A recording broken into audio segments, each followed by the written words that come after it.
Jerry just wanted to know if any of the special guests wanted to. No, nobody. Okay, because I have someone down here, but I'll get you next. Okay, go ahead. Hi, my name is Tracy Laurie, and I think the discussion is very interesting, but we often frame it around entertainment. We've forgotten something with throttling. We think about scientific data, we think of satellite data, we think of radar data. We also think about, we talked about what's happening on the pipes, but we haven't talked about where the pipes are and where the pipes are not. So if we start thinking, for instance, of the north, and we start thinking of sovereignty issues in the north, a huge amount of data is being gathered and produced and distributed and disseminated, scientific data, geophysical data, mining data, etc. The people in the north don't even get access to that data because they don't even have the pipes to access it. So that's one thing I think we need to consider. And I think we'll get a lot more uptake if we also include, along with entertainment, science, scientific research, and education is also content that's being throttled on the net. Secondly, one of the things that I was worked on with part of Leslie's group is the Community Wireless Infrastructure Research Project was looking on developing a broadband atlas for Ontario. When we started looking into this, we discovered that the latest data that was available on where this infrastructure actually is, where the ISP are, the kind of data that's moving in, speeds, et cetera, the most recent maps were 1986 with the National Atlas of Canada. Accessing some of the more recent data for Canada across the country is extremely difficult, if not near impossible.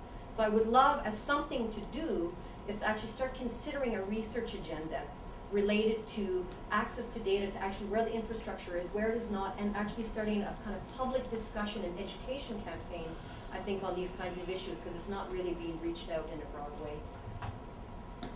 Is there anyone here from government who wants to say anything about maps and data? If not, I will. Okay. I do happen to know that Industry Canada is working on just such a map as you had. I was terribly excited to hear that they were going to do that. In fact, it should almost be ready. They appear to have created a national data map in which we'll know by household who's got what speeds, who the providers are. That anyways is the claim, we'll see. But apparently we'll all be able to have input in there, so we'll be able to say whether or not this information is correct. So I think that's really kind of exciting. We'll see where it goes. Just one quick thing, just to try to do you one better.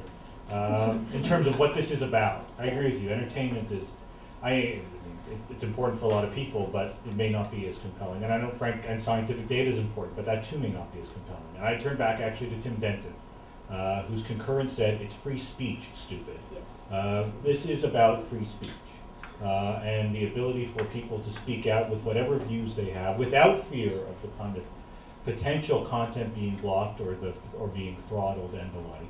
To know that they have the same platform that anybody else has, whether or not they're just one voice or they've got 96% of the marketplace. It ought not to matter. That's what the internet offers, and that's what we ought to be fighting for. I think that's an excellent point. You know, in the New Democratic Party, we always use the term the innovation agenda on this, and I know that the other parties think we're crazy commies most of the time, and they think that we're talking about something frivolous, but it is exactly what you pointed out, and I think that needs to be brought front and center. I just want to put it in context of the communities that I represent. I have many communities with no road access. For a student to come from Attawapiskat to Timmins, it's cheaper for you to fly to Portugal and back for the weekend. So that's the cost of getting a student into one part of my riding to the other.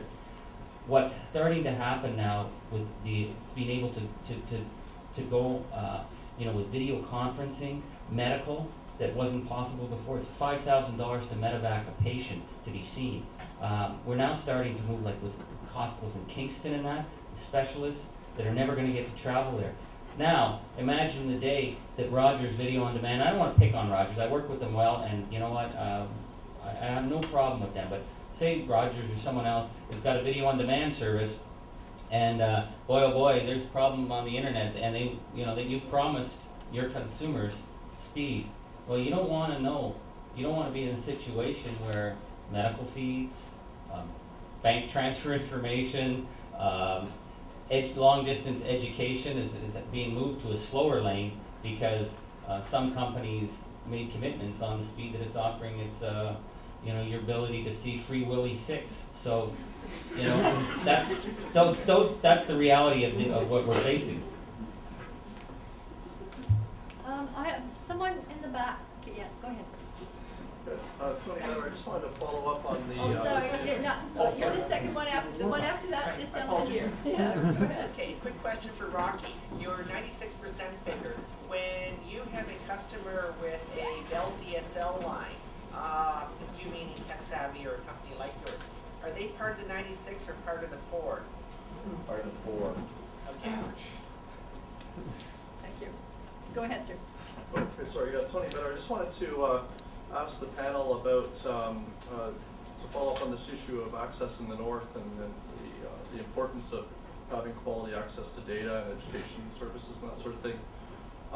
There's obvious bandwidth limitations in some of these remote regions because satellite is the only viable option for getting bandwidth. And I'm just wondering what you think of the concept of something that we've been talking around at the office of fare shaping, where the public or community has a decision over what kinds of traffic will get priority within their community for the public good, like that be education services or that sort, or medical imaging or something along those lines. The sort of flipping the whole throttling issue around and putting throttling in the control of the public in some of those settings. Do you think that's a fair concept to consider in some of these remote communities?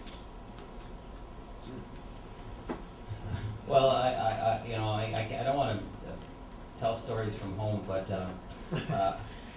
10 years ago a lot of my communities were sharing phone lines, and then we had dial-up.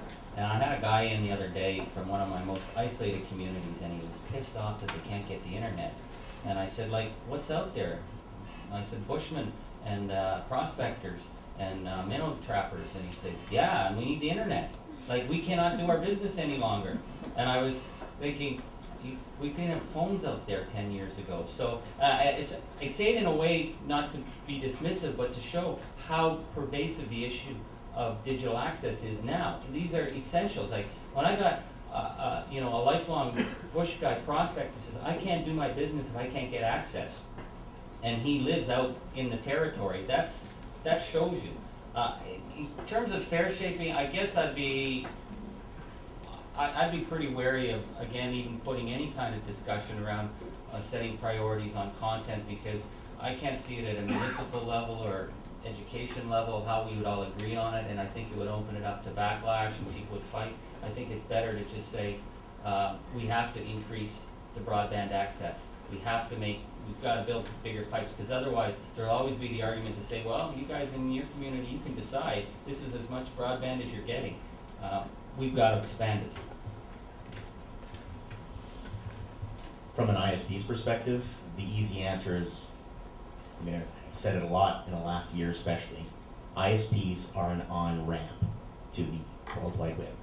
And so the basic principles behind that are build enough capacity to ensure that everybody's able to get online at 100% capacity.